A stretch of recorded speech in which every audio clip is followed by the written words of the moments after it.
ایک بوڑھی عورت اپنے سر پہ پانی کا مٹکا لیے ہوئے جا رہی تھی کہ ایک نوجوان شرارتی شخص پیچھے سے آیا اور اس نے اس کے کندھے کے اوپر ہاتھ رکھا اور زور سے دھکا دیا، یہاں تک کہ وہ منہ کے بل زمین پہ گر پڑی اور اس کے سر پہ جو مٹکا تھا پانی کا وہ گر کر ٹوٹ گیا۔ اس نے اس نوجوان کو دیکھا ہنستے ہوئے مسکراتے ہوئے، تو اس نے کہا، اے ظالم،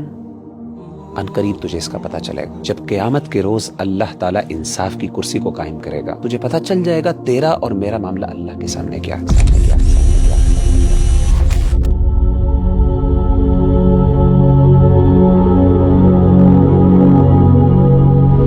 مغیرہ بھائی، معاشرے کے اندر ہم اکثر یہ دیکھتے ہیں کہ ظلم بہت ہے، اور جو ظلم کرنے والا ہے وہ انتہا کر دیتا ہے ظلم میں، اور جس پہ ظلم ہو رہا ہوتا ہے اس کے دل میں کبھی کبھی یہ خیال آتا ہے، شکایت بھی آتی ہے کہ اس کے اوپر کیوں اتنا ظلم ہو رہا ہے۔ اور اللہ سبحانہ و تعالیٰ موجود ہے، اللہ سبحانہ و تعالیٰ اتنے رحمان ہے، رحیم ہے، لیکن انصاف نہیں مل رہا۔ اللہ سبحانہ و تعالیٰ کب ان کو انصاف دیں گے اور کب اس کو انصاف ملے گا؟ کیا انسان پوری زندگی شکایت ہی کرتا رہے گا؟ دیکھیں ربیع اللہ بھائی، اس بات کا جواب ہمیں نبی صلی اللہ علیہ وسلم کی ایک حدیث سے ملتا ہے کہ آپ صلی اللہ علیہ وسلم نے فرمایا کہ جب بھی اللہ تعالیٰ اپنے کسی بندے کے ساتھ آسانی کا معاملہ کرنا چاہتے ہیں تو اس کے جرم کی سزا اور اس کے ظلم کی سزا اس کو دنیا میں ہی دے دیتے ہیں، لیکن جس شخص کے ساتھ اللہ تعالیٰ نے سختی والا معاملہ کرنا ہو، جس کو اللہ نے پکڑنا ہو، جس کو اللہ نے واقعی سزا دینی ہو، اللہ تعالیٰ اس کی سزا کو روک لیتے ہیں اور اللہ تعالیٰ قیامت کے روز اس کو سزا دیتے ہیں، جو سزا ہمیشہ ہمیشہ کے لیے ہوگی، اور جو اتنی سخت سزا ہوگی ربیع اللہ بھائی کہ اگر مظلوم کو اس سزا کا آج پتہ چل جائے تو وہ کبھی نہیں چاہے گا کہ ظالم کو وہ سزا ملے، اتنی سخت سزا ہے وہ۔ نبی صلی اللہ علیہ وآلہ وسلم کی ایک اور حدیث میں آپ کو سناتا ہوں کہ حضرت جابر کہتے ہیں کہ جب مسلمانوں کا پہلا گروہ جو حبشہ کی طرف ہجرت کر کے گیا تھا، جب وہ واپس آیا تو اللہ کے رسول صلی اللہ علیہ وسلم نے ان سے پوچھا کہ الا تحدثونی باعاجیب ما رأیتم بارض الحبشہ، کیا میرے صحابہ مجھے کوئی عجیب سا واقعہ جو تم نے وہاں پہ دیکھا اس کے بارے میں بتلاؤ۔ تو صحابہ کہتے ہیں کہ جو مہاجرین تھے انہوں نے کہا، اللہ کے رسول، ہم نے ایک دن کیا دیکھا کہ ایک بوڑھی عورت اپنے سر پہ پانی کا مٹکا لیے ہوئے جا رہی تھی کہ ایک نوجوان شرارتی شخص پیچھے سے آیا اور اس نے اس کے کندھے کے اوپر ہاتھ رکھا اور زور سے دھکا دیا، یہاں تک کہ وہ منہ کے بل زمین پہ گر پڑی اور اس کے سر پہ جو مٹکا تھا پانی کا وہ گر کر ٹوٹ گیا، اور یہ وہ عورت تھی جو عیسائی تھی۔ تو جب وہ اٹھی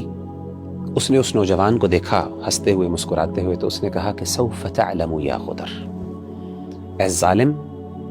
عنقریب تجھے اس کا پتہ چلے گا۔ اذا وضع اللہ الکرسی، جب قیامت کے روز اللہ تعالیٰ انصاف کی کرسی کو قائم کرے گا،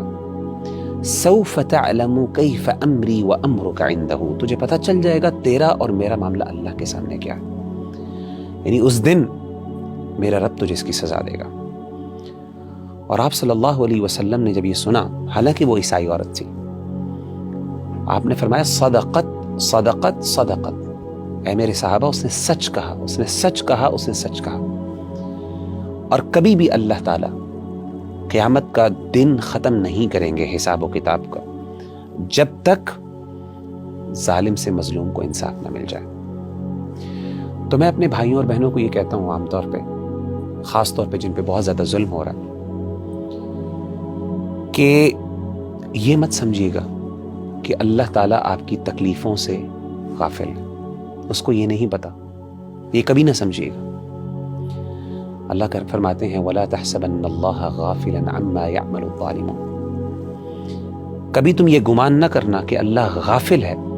جو ظالم تمہارے ساتھ ظلم کر رہے ہیں۔ انما یؤخرہم لیوم تشخص فیہ الابصار، کہ اللہ تعالیٰ نے اس چیز کو مؤخر کر دیا کس دن تک کے لیے؟ جب آنکھیں پھٹی کی پھٹی رہ جائیں گے۔ سبحان اللہ، ظالموں کو اس دن پتہ چلے گا۔ تو میں تو یہ نصیحت کرتا ہوں کہ اگر آپ کو دنیا میں انصاف نہیں مل رہا، عدالتوں کے دروازے آپ کے لیے بند ہو گئے،